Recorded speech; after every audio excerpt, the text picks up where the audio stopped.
Pushkin. John Leventhal is a bit of a secret weapon in music. Though he started out as a session musician in the 80s, he quickly found writing and producing music for other artists was actually his true calling. That gift has led to 6 Grammy Award wins and songs like Sunny Came Home by Shawn Colvin, Marc Cohn's Walk Through the World, and Crossing to Jerusalem by his wife Rosanne Cash. John and Rosanne have been married for almost 30 years and over the course of their union have become great collaborators. Bruce Headlam talks to John Leventhal in today's episode about the beginnings of both his musical and romantic relationship with Rosanne, and also about stepping out from behind the curtains to release his very first debut album, a beautiful instrumental project called Rumble Strip. This is Broken Record, liner notes for the digital age. I'm Justin Richmond. Just a quick note here. You can listen to all of the music mentioned in this episode on our playlist, which you can find a link to in the show notes. For licensing reasons, each time a song is referenced in this episode, you'll hear this sound effect. All right, enjoy the episode. Here's Bruce Headlam's conversation with John Leventhal. So I want to start with your guitar playing. When did it start? It's a little bit of a mystery to me how this whole thing is unraveled. I mean, like a lot of guys my age, you know, the big bang for me on the deepest level was the Beatles, right? So whatever, 1964, that year, whenever they're doing everything they're doing, there's hits on the radio, there's Ed Sullivan, there's Hard Day's Night, there's, you know, this deluge of, and, you know, I was primed. You know, I was ground zero on a lot of levels. Do you remember the first song of theirs you heard, or the first one that made an impression? Well, Love Me Do, oddly enough, was the one. I would take my little, 9-volt transistor radio and put it under my pillow. I grew up just north of the city, and at night you could get like stations from Buffalo and Detroit and stuff, and, I would like just keep going through all the stations, see if any of them were playing it. Why did it hit me? It is a deep, mysterious, profound, existential, spiritual journey. Like, what was it? Why was I primed? I mean, obviously I was not alone, but there was something deeper. It's clearly the reason I'm sitting here talking to you now.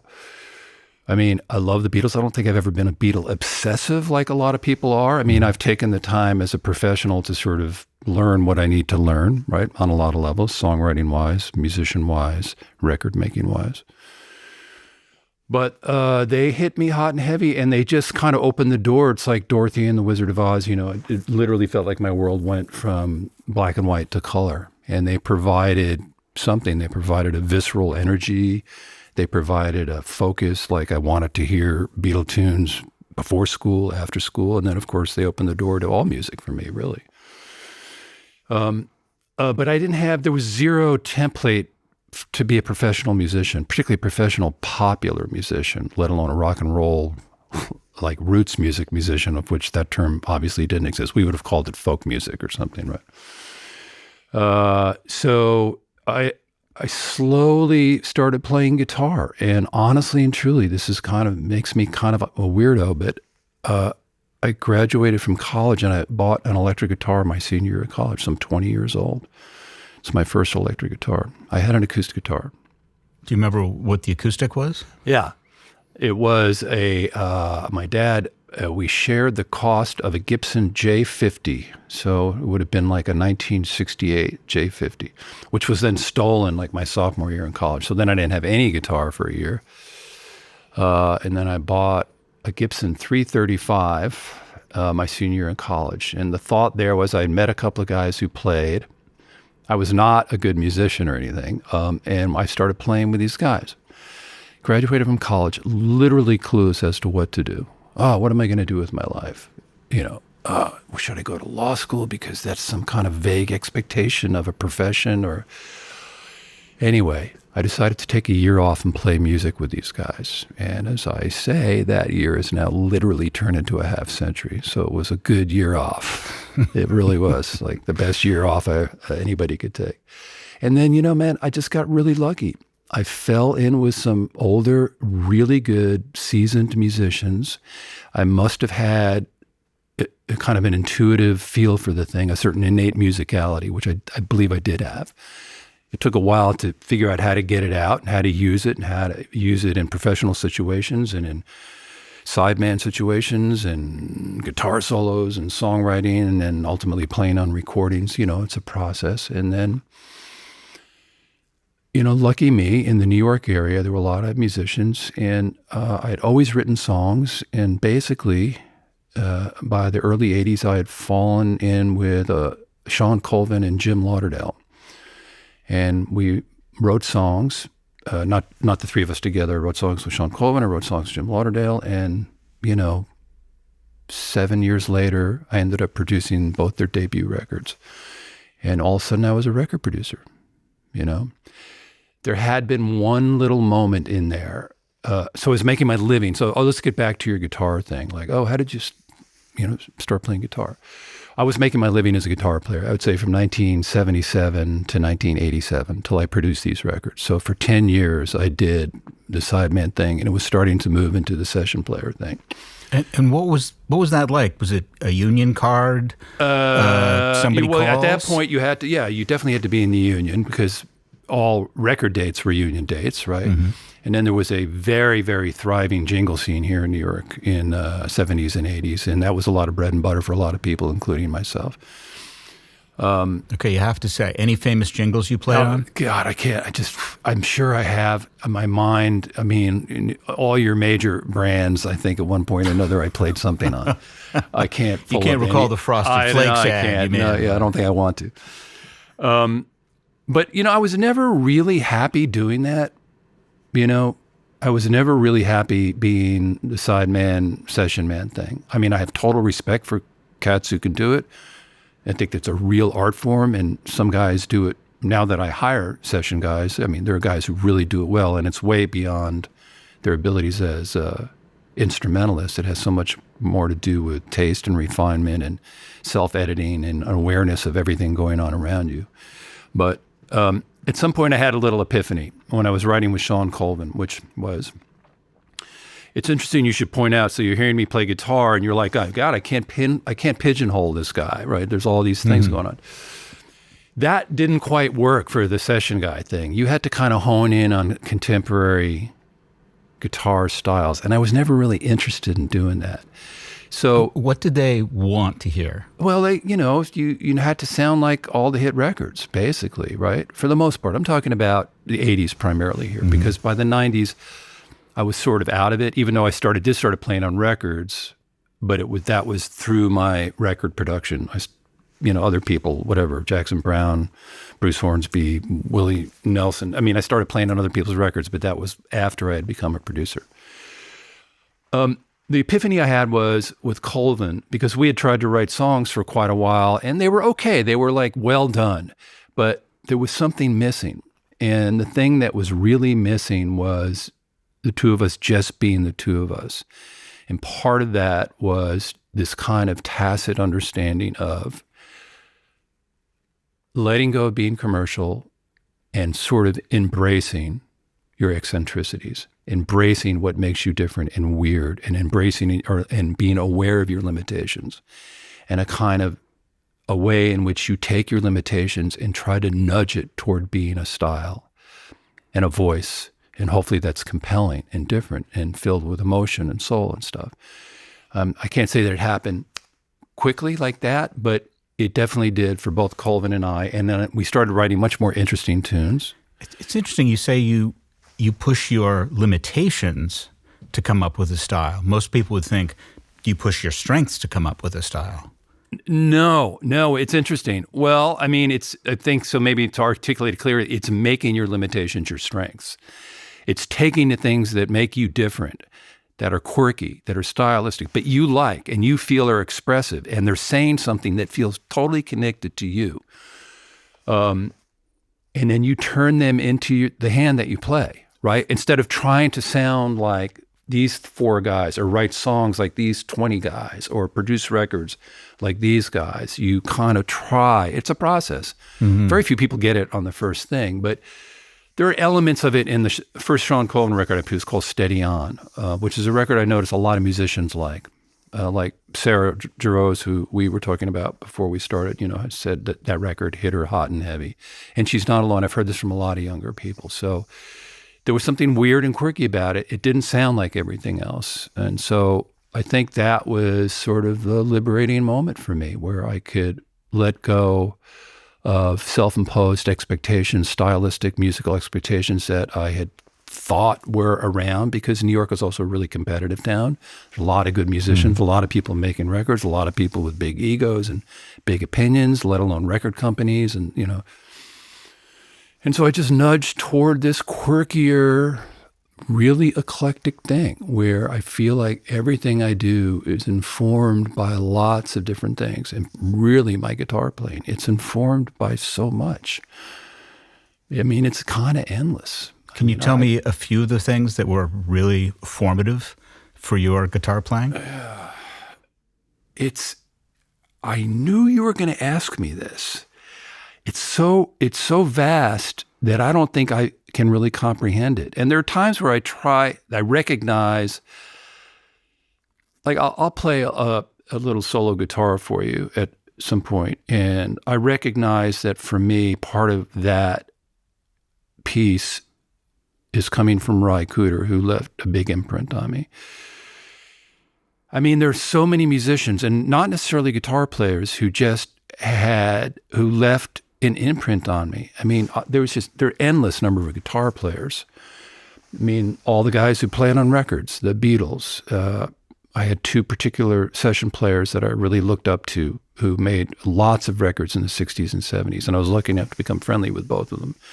One was Reggie Young, the great Reggie Young, who played the incredible guitar intro on Drift Away by Dobie Gray. If you haven't heard that in a while, listen to that. And the other one was Hugh McCracken, who played on Aretha Records, played on Brown Eyed Girl. He played on Ram by Paul McCartney. He played on Double Fantasy by John Lennon. So those guys sort of showed me a way to eclecticism. And they were also minimalists. So this will be a good conversation. I was always drawn to minimalists. I mean, I loved Hendrix, and I like big, powerful, lots of big note, big sound guitar players. I always liked it, but I was never that interested in playing like that. Mm-hmm. I always sort of zeroed in more on what I would call minimalist players who fell in between the cracks and would come up with one, like a little, half bar pattern that was perfect, and that you would wait to hear it in the second verse, or it come up with a little segue that would take you from the chorus to the thing. I was always drawn to that, even on Beatle records, which are in some ways master classes of these kind of ideas. I mean, it's kind of endless. Chet Atkins, Curtis Mayfield. God, I loved Curtis Mayfield. It's really, really endless. I mean, I could list 500 guitar players. There's a little bit of soul playing on your new record. Yeah, you can tell. There's some a lot of used a lot of triads. Yeah, and a lot of it feels very like Cropper or Curtis Mayfield. Yeah, well, for me that would be Reggie Young and Curtis. A little more than Cropper, although who doesn't love Cropper? But yeah, I love Bobby Womack. There's another guy I really loved. Though he played guitar on some of those Wilson Pickett records, just got me. Why would it get me, So, all right, so then there's all that, and then I have this kind of bubbling up folky Celtic thing underneath all this kind of pop, soul, rock thing. Mm-hmm. Now, right? Is any of that family? Well, my grandmother was Irish. Okay. Right, so did she sing me Irish lullabies? No, she didn't. But yet, can't help but wonder, right? So I think that I am your classic American, melting pot player, where I really feel this clash of Appalachia and Africa, of Ireland and Ghana, and it really swims in me in a big way. You helped us with the project we did with Paul Simon, and when we were, by the way, I hope they sent you a copy of that. They were supposed to. I remember talking to him and saying, it wasn't put this bluntly, but what comes first, the words or the music? And he said the most important thing to him was the sound. The sound, he believed, of particularly a single is what allowed people to hear the music, what allowed them to hear. And that was always his aim, which I thought was fascinating. And God knows he's produced some amazing albums. When you are suddenly in the control booth, you're the producer, what do you want to hear? What are you reacting to? Right. So my thing, although it is interesting, I played on a record once that Paul was the producer, so that's interesting. But I was going to say that, so my thing, obviously, I think the world of Paul. I mean, he had another guy who had a massive impact on me on all levels. Also, unbelievably great guitar player in his heyday, really great. I mean, so he's making records for himself, and so he's working it on all levels. So when I'm a producer for somebody, I'm really trying to focus on what makes the artist I'm producing great, what makes her compelling, interesting, what makes is there a feeling? For me, as much as I love the sound of the record, and don't get me wrong, I do, the first thing is there a real feeling here, and what are we going to do to get it out? Or are we just doing this because we have the skill set and we know how to do it? We know how to put chords together. We know how to play, and we know how to record them and put a little compression and reverb on it and delay, and we know how to do it, and we can make it sound like a record, and that's cool, and that's fine, and that's professional, and that's to be admired. But I'm always thinking a little past that, particularly as I've gone along, because now I've been producing for getting close to 40 years. So this more esoteric thing has become more important to me in the latter half of my career. How did you learn to be a producer? Were you that guy it took watching? Me a long time. Yeah, like in the booth saying, "What are you doing? What's that?" Lots of musicians wouldn't have a clue how to produce a record. Yeah, no, that was always the thing. I don't know why. I was always the guy in the band who was interested in what everybody was playing, even before I was a producer, even before I knew exactly what a producer was. I was the guy in the band who was listening to the bass player and the drummer and the keyboard player. I'd be the guy who go to the bass player like, "Hey, what if you don't play the root note here? What if you play the third when I'm playing the one chord?" Like, I was always the guy doing it, probably to an annoying degree. In fact, I think if you would interview Shawn Colvin, because I was in a band with her way before we got it, I was always doing that, driving everybody crazy. But it was like I couldn't stop it. It was like, my little spectrum-y thing. It was like I would hear arrangements. And a lot of my favorite record producers so you can come at record production is a completely amorphous title. I mean, it can mean anything. It can start from one spectrum of like, you really don't know anything about music. You have a vibe, you know how to keep everybody focused and excited and creative, and you know the right time to order a bottle of wine, and to make the right comment, 6 hours into a song, you can go like, fellas, I think we had it on the second take. It was a little more purple. I think that's what we need. We need more, you can talk in the most esoteric terms, and it can work. It can also be ungodly bullshit, right? I mean, I've seen that too. And then the other spectrum moves toward a guy like me who's always been interested in the nuts and bolts of arranging, like the actual music, by far the most interesting thing to me. And when I first started producing, I didn't know much about engineering or the studio. So I was sort of at the mercy of engineers, which was both frustrating and good because I ended up working with a lot of good engineers. And I started paying attention, so that about 10 years into me producing, I decided to try to be my own engineer and then eventually try to be my own mixer. And only because I just felt it was all another tool. It's just like another instrument. It was like learning to play another instrument. I play a few instruments. And this was another instrument. Because it dramatically affects the sound. And also, I like to move fast, so it helped me. It's better for me to move fast when I'm working with people. I feel like I get better results if I kind of keep my internal editor, who's a lively fellow or a lively woman. I can't, sometimes it's one or the other. I have to keep that lively person at bay sometimes, and because I can be way too analytical. Do you mean you can be far too critical? Yes. Yeah, to an annoying degree, yeah. self-critical in particular. Yeah. How do you keep that voice at bay? Oh, that's Bruce. that's a question Bruce, that's I a little haven't bit figured it universally. out. If you have the answer, I haven't figured it out. The way I do it is just sort of, I tell her, shut up for the first 90 minutes, and then we'll check in with you. Give me 90 minutes, right, to work on this idea. Anyway, the bottom line is I eventually learned how to engineer, which was helpful for me. I think I started making better records, not only better sounding records. I think they're more focused. But I mean, I had to learn all this. This did not happen overnight. Like I say, I feel like by the time I made this record with Shawn Colvin, was called A Few Small Repairs in like 97, felt like I was starting to get it. And then the final sort of phase for me was when I realized I didn't need to, and I probably shouldn't listen to anybody at any record company anywhere about anything having to do with music. So I just stopped listening to everybody and just sort of did what I wanted to do. And all of a sudden felt like I was making better records and I was producing better. Tell me about that record, because you had produced, I think, 2 or 3 of her records previously. I had produced one previously. Okay. And then we sort of went our own way for various reasons. Mm-hmm.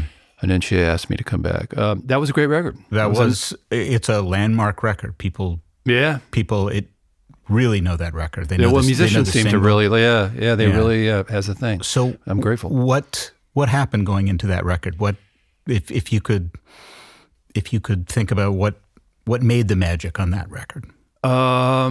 Well, I think it's always hard to understand exactly where magic comes from, and perhaps it's best that we don't know, right? Because once you start boxing it up, it'll instantly become less magical, right? That's sort of the other sort of deep thing about creativity is like, you can't tell when it's always coming. You can try to lasso it and corral it and put it in a room, and sometimes that works, and I think you need the skill set to be able to do that, but it won't always work, and it won't always lead to magical results.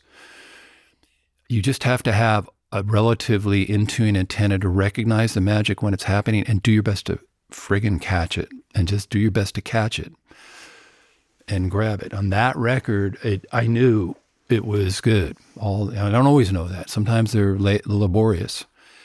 Why was it? I hadn't really done anything with her. I mean, this is a complicated story. She and I were a couple in the 80s. We broke up after we made this record Steady On. It was not a particularly pleasant breakup. She was not happy with me.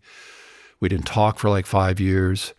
And then she said, do you want to try to write some tunes? And the tunes were completely different than anything we had done before. I think she had tried, this is back to this conversation about this would be so early 90s, having to come up with hits. Otherwise, the record company doesn't really put anything behind your record. I think she had tried to play this game at Columbia where she was trying to fulfill their expectations. And, I don't think it went well artistically. Well, I can't say that. I think she made some okay records. But I think she felt like there was something deeper and better that she could be doing. And so we basically ignored the record company and just went off and did our thing. And this coincided with one technical innovation, which I do think had something to do with it. One was, I think I was just really confident by 97. I started to feel more confident, particularly in the sort of songwriting part of it. Thought the music ideas I had were different and good. And then there was a thing called ADATs. I don't know if you remember ADATs. It was sort of the first digital recording platform in which you could essentially have world-class releasable digital audio in your own space, right? It was affordable and modular. Well, for me, that was the ticket I needed because I was starting to engineer. This gave me a very safe way to learn how to engineer. I had a little studio in my apartment in the East Village, and I worked out a lot of the songwriting ideas there. We cut the record with a small rhythm section at Sear Sound, which is still there. And then I took it all back to my little apartment in the East Village, and that's really where I made the record. And so I was able to take my time. I was able to experiment. It was completely relaxed, And so that, I'm sure, had something to do with the magic. Mm-hmm. There were a few musical things, too, I think, that lent it to it. I was starting to write different I put my guitar in this tuning that sort of changed some of the harmonic structures that we were writing, which sounds highfalutin, but basically the chords just got more interesting. No, a lot of people, particularly if they're stuck, guitarists will change tuning just to... Yeah, I mean, I'll give you an example. Like, this guitar is in a tuning now, so there's a lot of... what is the tuning on your guitar? It's, I call it drop C tuning. Just basically you take the low E string down to a C, the A string down to a G, and you leave the rest the same. But anyway, I started using that, and that's become, over the years, a bit of my voice as a songwriter and a guitar player as well. Mm-hmm. So there you go. Was there, how did you learn that tuning? Was there a song? Random, totally random. I mean, I was always sort of into guitar tunings and just started experimenting with it. Wrote a couple of music ideas, and she seemed to like them, and I was like, oh, okay, this is good. This is going to be good for songwriting. So, and it's proven to be very good, actually. Yeah. Have you gone full Joni Mitchell and just... No, I'm not that. I'm not interested in having 20 different tunings. No, no. I like having command of this tuning. I feel like I have real command over it. Like I can do a lot of different things. The tuning isn't dictating what I have to play. I'm still dictating it. Like a lot of those Joni tunings, like the tuning's sort of dictating what's possible. Mm-hmm. Does that make sense? That makes sense. Right. But no, I don't like that. I don't like it. I like dictating what's going on musically. Well, if we get her in the studio, I'm sure she'll have an opinion on that, by the way. You think? Yeah, she might have one or two. Yeah. We'll be right back with more from John Leventhal after the break. We're back with more from Bruce Headlam and John Leventhal. Tell me about the single for that album, Sonny Came Home. I can't believe that was something the record company was the lead single. It's about a person burning their life down. Yeah, it doesn't make sense. It actually wasn't the first single. I mean, I think it was basically a fluke. I do. I think it just started getting traction at, I think it was like the very beginning of AAA radio. I don't know if your listeners, what is that, adult album? I can't even remember what AAA stands for. I have no idea. But you know what I'm talking about, right? I thought you meant the Automobile Association. Oh, really? I don't know. No, there's a long time radio format that sort of came in the early 90s. Oh, adult album alternative or something like that. I don't know. They started playing it, and then I guess Sony took a flyer. I mean, it doesn't happen. The record company has got to get involved, right? So I think they stepped up and started promoting it at Top 40 Radio, and it clicked. Who knows why it clicked? I mean, was there sociologically something about people sort of see it as this kind of feminist statement, and I suppose it is. Or was it my little guitar hook? I don't know. Was that your guitar hook? Yeah. Oh, that's a great guitar hook. Yeah.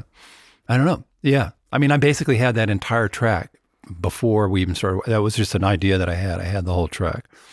And she heard it and wrote lyrics to it. She actually wrote 2 sets of lyrics. The first one we sort of intuitively knew was not going to work. When she came in with those lyrics, did you know it? Did you go, yeah, that's it? The second lyric, Sonny Came Home? Yeah. if I'm totally honest, I wasn't totally sure. I thought it was pretty obscure, but she felt pretty good about it. She can be strong-willed, as I can. Mm-hmm. And I mean, that's the other thing about a good collaboration is that you gotta have a leap of faith. If your collaborator is passionate about the thing they're bringing, you gotta give it room to happen. You can't always be saying no, I wanted to ask you too about producing kind of a favorite of mine, William Bell. Oh. How that came, years, 35 years after his first big hit, which was You Don't Miss Your Water? Yeah. So tell me how that came about. Well, first of all, I'm happy to talk about it. If somebody really pressed me, and this would be to take nothing away from any other record I've ever made, but I think in some ways William's record is my personal favorite. Mm-hmm. Let's put it this way. It's the only record I've ever made where if I hear it, it's like I'm not even thinking that I had anything to do with it. It just sounds like a good soul record to me. which I love. I love soul music, and I listen to a lot of soul music, particularly that subtle nexus of, country soul, that kind of earthy kind of soul thing.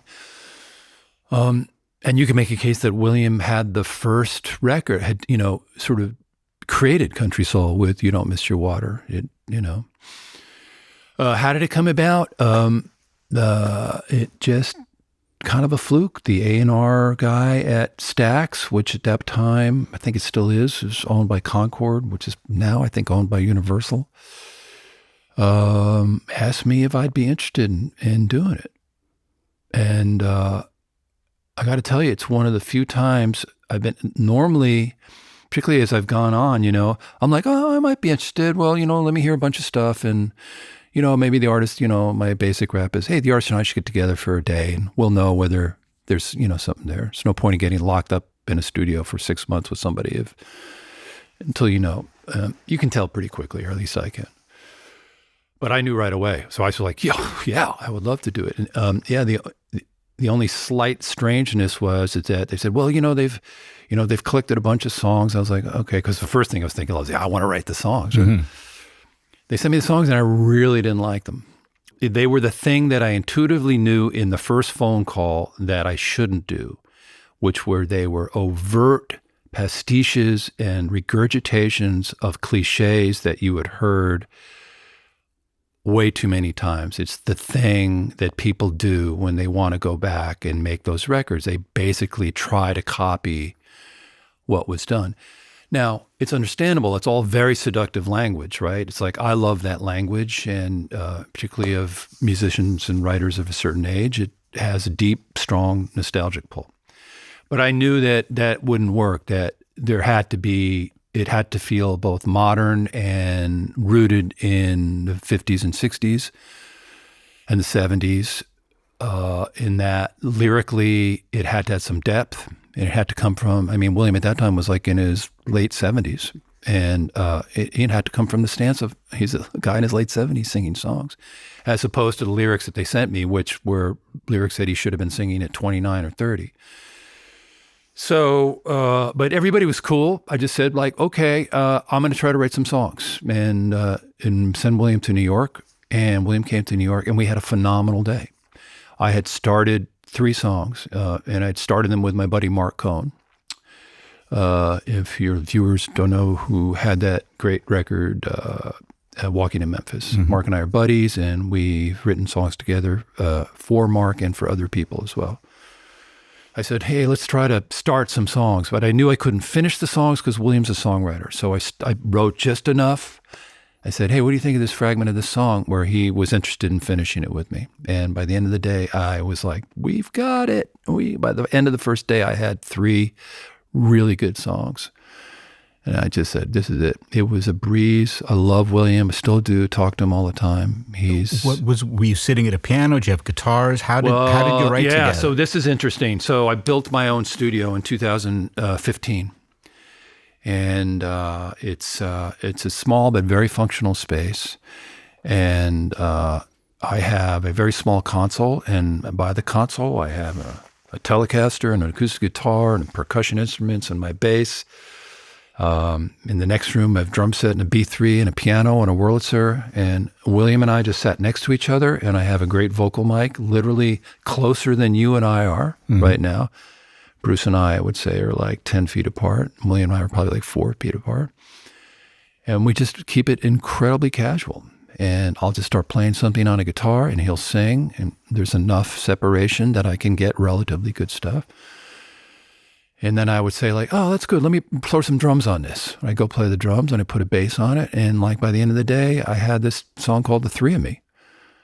And we both really liked it. I said, well, the only thing we need is horns. Let's just put horns on it, and we'll get some background singers, and we're done. So that's pretty much how that whole record went. And that was the first song on the record? That was the first song on the record, right. Wow. I wanted to ask you too, I think it was just one song, but you produced Willie Nelson. I don't think I ever produced Willie. I played on one record. Oh, I thought he did a duet with Kimmy Rhodes on a record you produced. Maybe I've got that wrong. That'll be sad if I can't remember that. I don't remember let's put it this way. If I did, He wasn't anywhere near the recording studio when I was there. Okay, it was one of those. He phoned it in. All right. No, I don't know. Oh, this is embarrassing. I don't know. I did play on a Willie record, which was interesting. What was that like? That was fascinating. That was also early 90s. Unbelievably great band. Don was producing it. It was very sweet of him to hire me. He certainly didn't need me. And they were doing it in New York, and I was the only New Yorker. Everybody else was from Nashville or L.A. Killer band. Reggie Young, who's like really one of my heroes. It's actually where I met Reggie, so I'm so thankful about that. The great Paul Franklin on pedal steel, Jim Keltner on drums, Mark O'Connor on, mando and fiddle. I mean, it was a really Mickey Raphael. I mean, it was, and I'm even leaving out some people. It was great. And it was, most of the tracks I worked on were these duets. Mm-hmm. So it was pretty interesting. And my job was, so the whole band's there. So it's a big band, big setup, live. And each day a guest would come in, like one day would be Sinead O'Connor, right? And I didn't know what we were doing. It was like, and Don would go like, okay, well, Sinead's here. I think they're going to do, Don't Give Up by Peter Gabriel.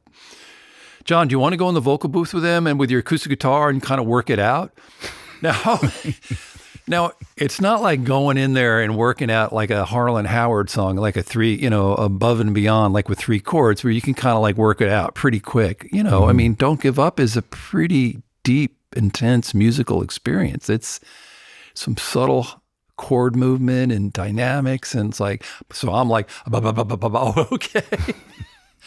So it was pretty wacky to go in the vocal booth with those two guys. And also there was this, it was like literally a perfect cartoon version of it where if you open Willie's, the door, the airlock door to the vocal booth, it would be like, smoke would come out. It was great, but it was a great experience. I think Paul came in one day. So speaking of Paul Simon, he did an American tune, another tune. It's like, oh my God, I got to figure out an American tune. So I was probably just nerve-wracked about just, keeping my head above water. But you must have felt like your old Sideman days, which you just like play this. And you're like, okay. But I was out of shape. Yeah. Now, I remember on that record, I was out of shape. Mm-hmm. Yeah, I was not prepared. Do you have to practice every day to keep in shape? Well, I should have practiced today. How are you doing this? I play guitar all the time. Do I practice? Sometimes. Well, when for me, practicing is learning something I don't know. I don't sit there and like play fiddle tunes or work out bits. I'll just try to learn something I don't know, or I'll just noodle. I mean, honestly and truly, well over half of my songwriting is me noodling on piano or guitar and then making a mistake and going, wow, what is that mistake? I love that. And then trying to run with the mistake, speaking of, trying to capture the magic, quite often the magic is a mistake. Mm-hmm. So tell me about your longest running collaboration when you first started working with Rosanne Cash. Yeah, kind of amazing, right? We're 32 years in, kind of incredible. I know it's a miracle. I look at my career and my family as a small miracle. How did this happen? As David Byrne said, and you might ask yourself, how did I get here? Mm-hmm. I do all the time. Yeah, Lennon and McCartney only lasted 10 years. Yeah. Well, that's been a learning process for Rosanne and I as well. It's like it doesn't always work, and we can get on each other's nerves, but basically we make each other laugh. And so, once in a marriage, you get over you have to kind of get over that hump where you're trying to force your partner to be the person you need them to be, right? Like, I think that we all do that. It's like, God damn it, can't you just be more like me? And it just all feels like life and death. And it's like, once you get over that and you realize, you're going to be fine. You let them go be crazy and whatever. So you do get over that. That's we did. Good to know. This is my takeaway from the whole interview. No, I could talk about. Yeah, I've had to think about how did our marriage sort of survive, because believe me, there were moments there. But how did she'd written pretty much, I think, on her own? Yeah. Before she may have written some with Rodney, right? Her first husband, who I jokingly say my husband-in-law, who we're still friends with. I just we collaborated not too long ago, so we'll occasionally write a tune. I have. I have to ask you because I've interviewed two other Johnny Cash son-in-laws. You're the only one that's still going strong. So that Marty Stewart and Nick Lowe. Yeah. Oh, that's right. I forgot about Nick Lowe. Yeah. Well, those are two eminently talented human beings. I think the world of Marty. And I don't know Nick, but yeah, he's extraordinary. So I want to get back to the musical collaboration, but what was it like the first time you met her father? It was fine. I don't have, I think they were sussing me out. So I felt a little, I think they were trying to see what the deal was. I think in their world, well, Nick must have been the same way or maybe less so. I was sort of exotic. I was really coming from the out. I mean, this, I don't know how deep I want to go here. I mean, John and June had a very structured world that revolved around them, more or less, right? Yeah. I'll say no more, but that it revolved around them. and for the most part, Nashville based. And then here comes this kind of New Yorker out of the blue. And then their daughter starts talking about wanting to move to New York and leave her husband, who they were friends with and stuff. So there was it was fraught with a certain uncertainty. They were never anything other than gracious and welcoming to me, though, I will say at the end of the day. And it's fine. Totally fine. That's all I have to say on that subject. Okay. For now, anyway, till my book comes out. Well, I want to hear how you started writing with Rosanne, because she invited me. She liked that Colvin record, that first one, and I think what else had been out? Well, the funny thing is, I guess I owe it all to Jim Lauderdale because he and I had written an album's worth of material, made a demo. This would be like 89, 90, around there. Somehow Rodney heard it, liked it, and helped get Jim a record deal at Warner Brothers in Nashville and invited me to co-produce it with him. So Jim at that time was living in New York, so we flew down to Nashville. We went to their house, and there was Rosanne. Now, she says she knew the day she met me. I'm not wired that way. I'm a troglodyte, on a lot of levels. So it takes like a sledgehammer of love to like whack me in the head to make me sort of see what's going on. Yeah. That's the day she started the song. You Big Dope. Then plus, they were quite the couple, right? They were really riding high. Rosanne had a lot of hits. Rodney was starting to have hits. They were a very compelling couple. I was very taken by them. His first hits were songwriting, right? Like great, unbelievable songwriter. Great for Emmy. Yeah, most of it for Emmy. Really. But he had started having hits as an artist too. I forget the name of his hits. They were good. Anyway, so we met. I was in a relationship and and then Rodney asked me to produce a record right after that. Their marriage was flailing. Apparently, it had been flailing for a bit. I did not know that. And I went back to New York, and like a few months later, Rosanne called me and said, I'm thinking I'm moving. Rodney and I are separating. I'm moving to New York. I was like, oh, okay, whatever. And then, she asked me if I'd be interested in writing with her. I think there was probably more than one motive behind that. I think there was a pure musical, creative impulse, but I think there was a personal impulse too. Okay. Well, we'll stay with the professional. What was the first song you worked on together? I think she would say it was the song 7th Avenue, where she had written these lyrics, and she asked me if I would write music to it, which I was happy to do.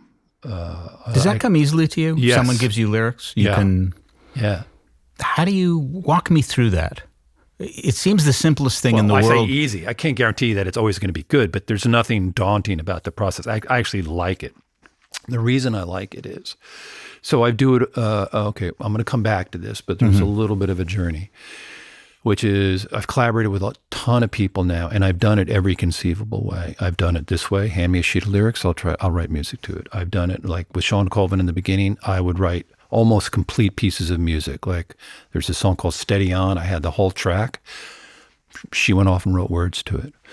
And she likes that. In fact, she likes that a lot more than the other thing. She likes living and listening to the tracks. And I've sat in a room with people with a notebook and a acoustic guitar and just thrashed it out. Like with Sarah, we did a bunch of that. I also gave her a track or two. I mean, I still do it all different ways. So with Rosanne, we've done it both ways. It has turned out over the years, I do think we write better if she writes a lyric and then I try to set it to music. Sometimes she has to go back and revise the lyric because whatever reason the scan, I may have an idea of how it should scan, or, we should develop this more as a chorus, or whatever the music, the songwriting bit would be. But it's just, I don't know, it's wired in me. It's funny. I saw Elton do this once. Terrible name dropping thing, but Elton once called Rosanne up and said, I'm going to be in New York for 2 days. Can I just come hang out at John's studio? So, okay, yeah, great. I'm all excited thinking like, oh my God, Elton's going to be here and maybe I want to write a song with him and da-da-da-da-da. But no, he came in, he asked Rosanne, do you have any lyrics? And she had some lyrics. And Bruce, he sat down, he took the lyrics, and I think Moment of Weakness was the title, I can't remember. And he wrote a goddamn Elton John song in like 8 minutes. It just poured out of him. The piano riffs, the hooks. He wrote a bridge. He hummed the melody to the bridge. It was brilliant and exciting. I recorded, I have the whole thing recorded. I'll send you it. Oh, and then like he left and I was like, I played drums, I played bass, I played electric guitar. I kind of did it. And I sent it to him and he kept saying he wanted Rosanne to do it, but it was an Elton John record. It had nothing to do with Rosanne musically. She couldn't have sung it.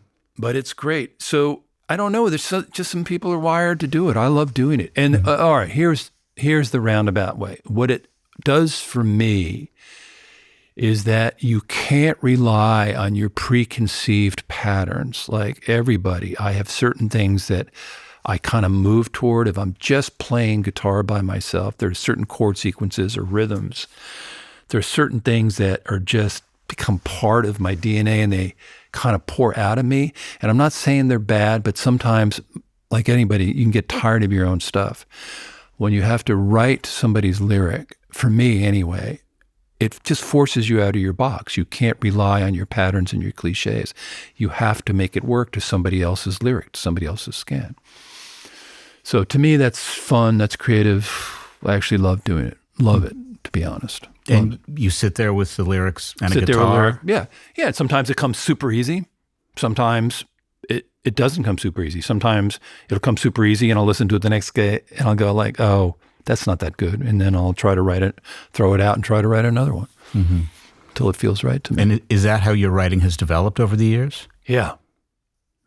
I try not to, I put some effort in trying not to repeat or get bogged down in any particular way to approach it.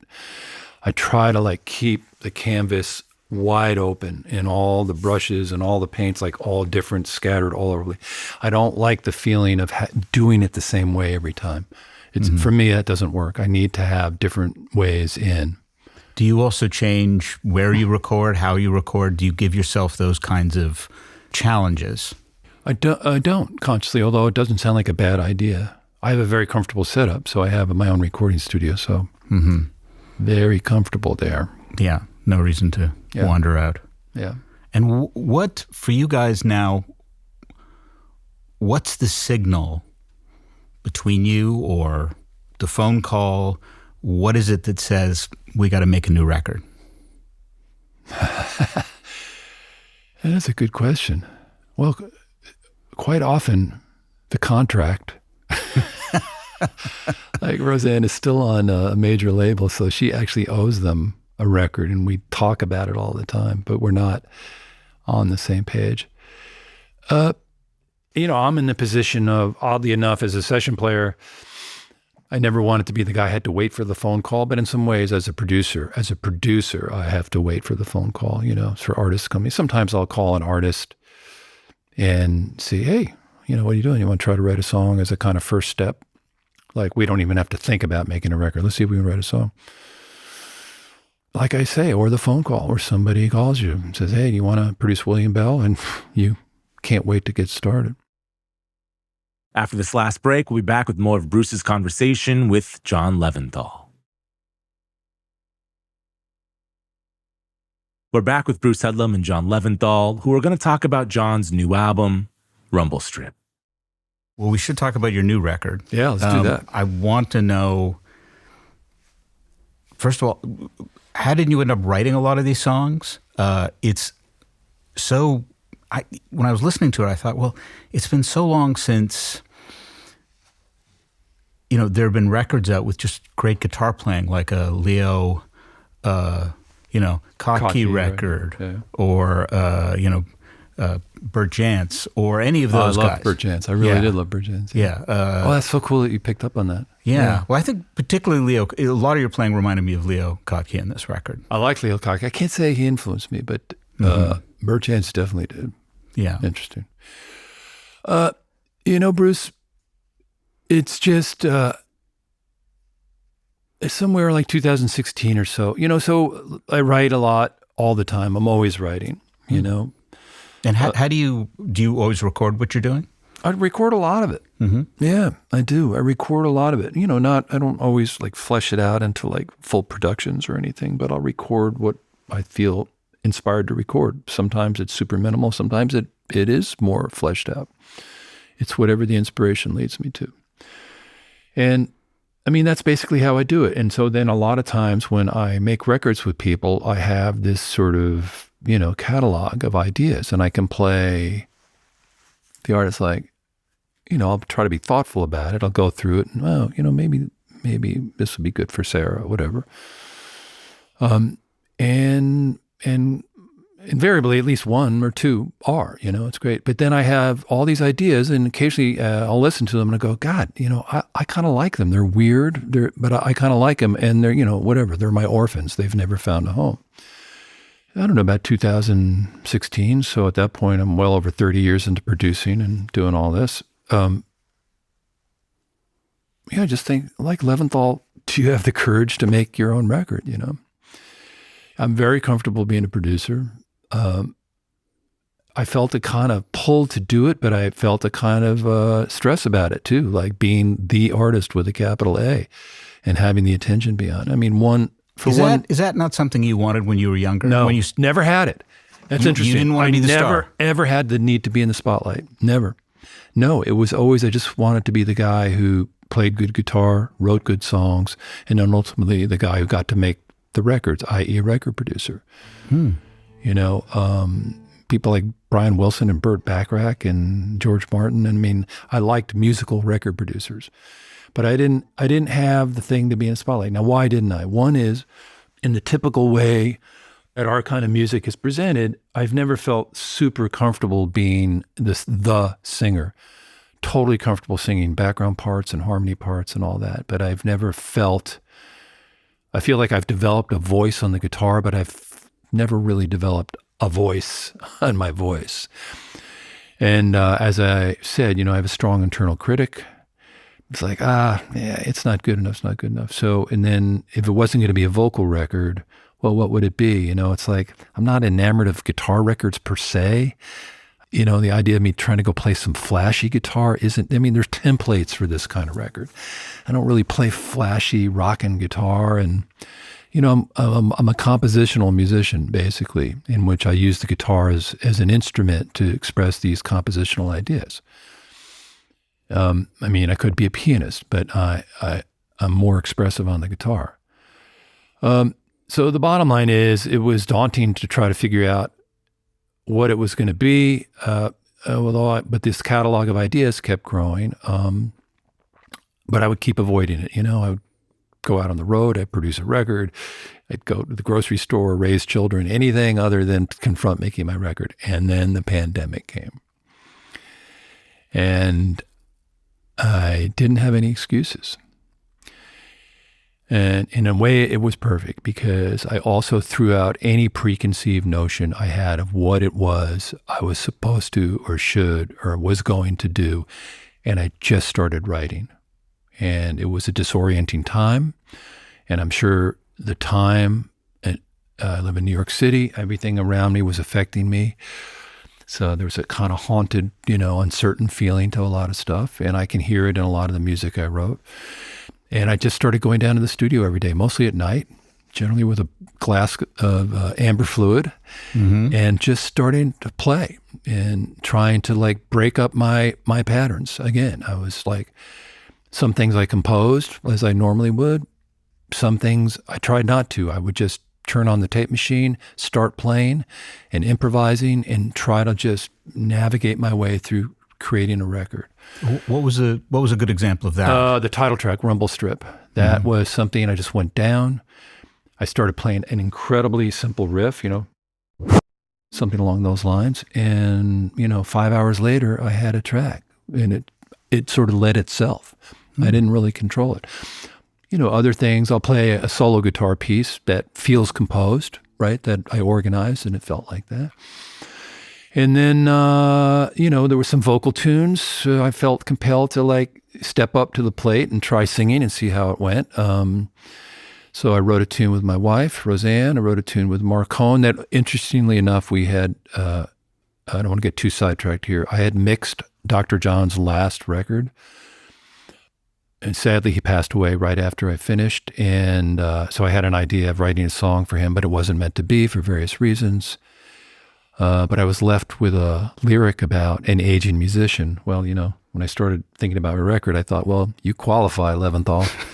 So I kind of repurposed it for myself. I wrote a tune with Matt Berninger from The National, a band that we like. We also actually just worked a little on their newest record. And then finally, I've always loved orchestral music. And, during that first year of the pandemic, I had a lot of time and I did a lot of listening. So I would put on a piece by Aaron Copland and I'd go, oh, that's beautiful. Like what are the strings doing there? And then I realized I could play it on guitar. And then I also realized, boy, if I played this little clarinet melody on kind of a twangy guitar with a Bigsby, it'll sound like Duane Eddy, but it won't be Duane Eddy because it'll just be a completely different context. So that's the way my weird mind works, and that's how that all happened. Do you want to play something? Sure. Let me play something. What do you want to play? I wrote a series of hymns, and they just came out. I wasn't intending to do it. And I recognize them as hymns a little bit after the fact. I've always liked hymns, particularly Anglican hymns, although really the hymn tradition in Southern Baptist Church, both the black and white church, I like too. It's part of the roots of, I think, everything we like about roots foundational music, certainly R&B and all that. My standard line now is like, a good hymn, can look sorrow straight in the eye, but still leave you with some hope. And, I think in some larger esoteric way, that's what I've been navigating my whole career is like, I know I have this tendency toward the bittersweet. I like bittersweet, but I like that bittersweet where there's that little ray of light, at the end. You don't want to slit your wrist when it's over. You're trying to wear it lightly. Anyway, I'll play what I'm calling hymn number 2. Beautiful. Thank you. Thank you so much for coming in. It's been just fabulous. Pleasure, man. Just a treat.